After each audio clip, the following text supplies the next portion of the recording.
Hey y'all, hey y'all, hey y'all, hey y'all, hey y'all. Hey Deep Thinkers, we are back with another video here on the channel. Welcome back. This is the place where we go deep, deep, deep, deep into those conversations that are not just surface level, honey. Okay, so this is a travel conversation that we're going to get into. I wanted to do a series where I was sharing like my least favorite and my favorite countries that I've traveled to solo, and to give an explanation as to why they're one of my least. And so this is going to be my five least favorite countries. The next one, I'm gonna get into my five favorite countries. Now I am gonna be ordering them from five to one being like my absolute least favorite. But if you haven't already, make sure you check out my travel blog at mycheckbaggage.com, as well as check out my membership area here on YouTube where you'll receive extra perks, extra videos, and all of that jazz. Okay. So without further ado, we're about to go and get this thing started. Okay. Now, the first one I'm starting off with, and people are going to be like, that don't count, but I'm counting it, okay? The United States.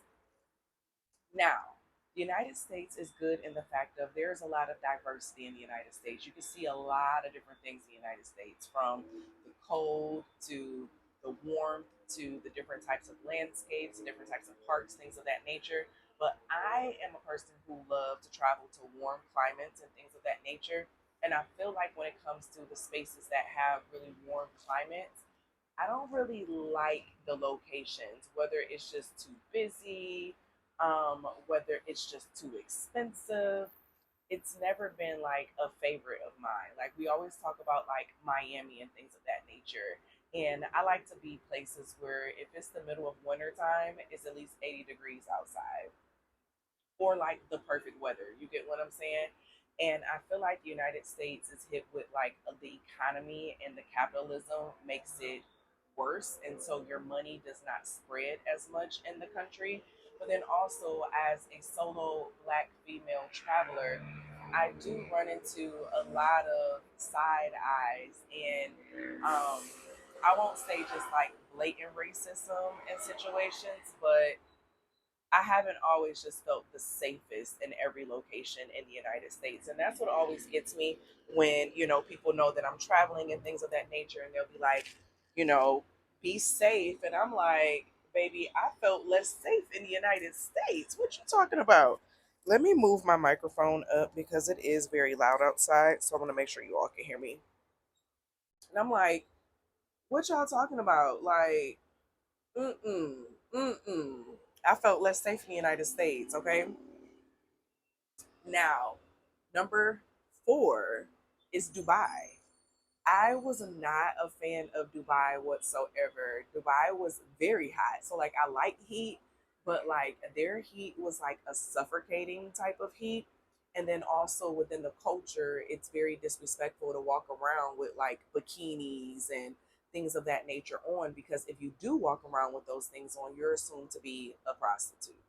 And that was one thing I didn't like about being walking, going around Dubai solo, was that I went to like this pool bar because I wanted to play pool, and I was wondering why, like, the people were looking at me the way they were looking at me, because I was just sitting there vibing, and I started playing and all that. And then I ended up catching up with a gentleman who was working there, and he was Nigerian. And after we ended up talking, and he was like, when we see typically a black woman come into an establishment like this, it's assumed that she's a sex worker. So it's very much so assumed that women who come, or if they even just have like on shirts or like a tank top, like you don't have to be naked, but it's assumed that it's a good chance that you're there as a sex worker. And that's when I first found out that many women are trafficked there from other countries, especially from various African cultures, and they're there as sex workers in the country. And so traveling as a single black woman to Dubai, I wasn't a fan of it just because of the stereotypes that were placed on me walking around as a solo black woman if I wasn't walking around in the traditional, garments and things of that nature.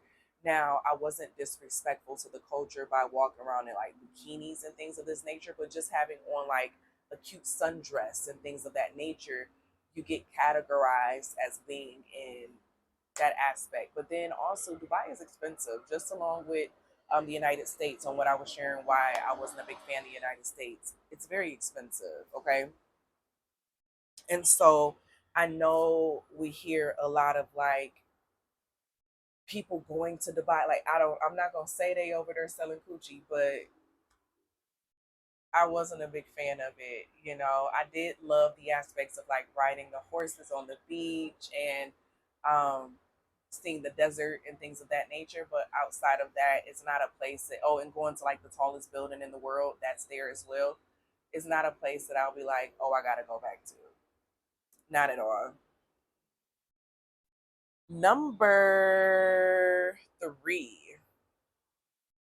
Number three on my list is Canada. Canada, the reason why Canada's on my list is because Canada's weather is not my favorite type of weather. Um, this Canada is a very spaced out type of country as well. But then also the only part that I liked about Canada was the fact that like I could gamble and go into like the casinos and stuff and drink at 18. And so it was a nice place to go to when I was in college. But outside of that, it was like I drove to Niagara Falls on the Canada side, and the scenery was nice and peaceful, but I did not like the speed limit. And Niagara Falls is really beautiful. It was nice to, experience and be within, but it wasn't somewhere where I'm like, it's my most favorite place, I guess you could say. Um, it wasn't enough excitement for me in Canada. And maybe it's because I haven't gone to a lot of the different events and stuff that they have that go on there, but it wasn't something that was like very exciting to me of being there. And Canada is also, I won't say they're like super expensive, but they were a little bit. Number two, I am going to say number two was Egypt. Now, I love the experience of being in Egypt and seeing all of the excursions, participating in the excursions, things of that nature. But I didn't like how a lot of Black culture was washed away from the pyramid aspects, the traditional Egyptian images.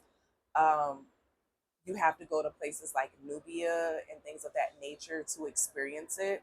But I felt like it was a lot of whitewashing that was going on within Egypt. But then also, it was very, I don't know a better way to explain this, but like dusty in a lot of ways. So, like, a lot of the buildings and stuff were very underdeveloped. So, even like in my hotel that I stayed in, right, my hotel was, nice and developed. But like, if I would have went down the wrong floors. Like it's just a bunch of like stone and rocks and things that are not finished being built and like but this is something that's very normal to see around the space, especially around the space of Cairo. Now, I also went to Alexandria as well during my time there, and it's very touristy now, It doesn't feel very cultural like as what it was originally. It feels like a lot of things has been shifted and changed, but I love the experiences of being inside of the pyramids. I love the experiences of seeing all the different landmarks and all of that. But when it came to just like enjoying myself, there wasn't much of anything of like nightlife and things of that nature there. It wasn't really one of my favorites. Now, the cost of things were very cost efficient. That was a good thing, but there wasn't really a lot to do. And it was something that's just like, I can go one time and I'm good with one time. Now, the one with the number one spot for me is Mexico. Mexico, I've been to Cancun twice, and then I've been to Puerto Vallarta, and I have had like a layover in Mexico City. So my thing with Mexico was that there was a lot of like catcalling and things of that nature that I dealt with in Mexico. I felt like there was a lot of, in a way, like harassment that was happening from the men and within the culture of how they, speak to women or um, try to get women's attention and things of that nature. I was not a big fan of it within Mexico. I feel like there was a big thing of, with the gringo, pricing and things of that nature. Now, there's other countries that also have that problem with how they treat foreigners, but I did feel the sense of like just a different treatment when it came to pricing or people not having as much patience with me in certain aspects. It wasn't one of my favorites. And especially when we were in Puerto Vallarta, it's like I didn't want to leave the resort area. We were the only black people, it was me and my friend, we were the only black people in the resort area. And I didn't even feel comfortable to leave the outside area just because of like the looks and stares that we would get from the people who were there. And so I didn't feel very comfortable in Mexico as how I felt in other countries. And so I would say those are my five least favorite countries that I've been in or lived in. I would love to hear your thoughts down below, your experiences, if you've had similar experiences. The next video, I'm going to get into my favorite countries to visit as a solo black female traveler. Some of you all are probably going to know exactly what they are, but I want you to just leave a comment down below if you want to guess what some of those countries are, or let me know your thoughts on this list of what I gave from my least favorite countries, honey. Okay, am I wrong for it? Were some of my least favorite countries some of your favorite countries? Let me know down below inside of the comments, and I'm going to see you all in the next video. And I need y'all to remember, some of y'all may be looking at what I'm saying, it's just like it ain't that deep. But baby, listen, sometimes it is that deep. I love y'all, and I'll see y'all later. Bye.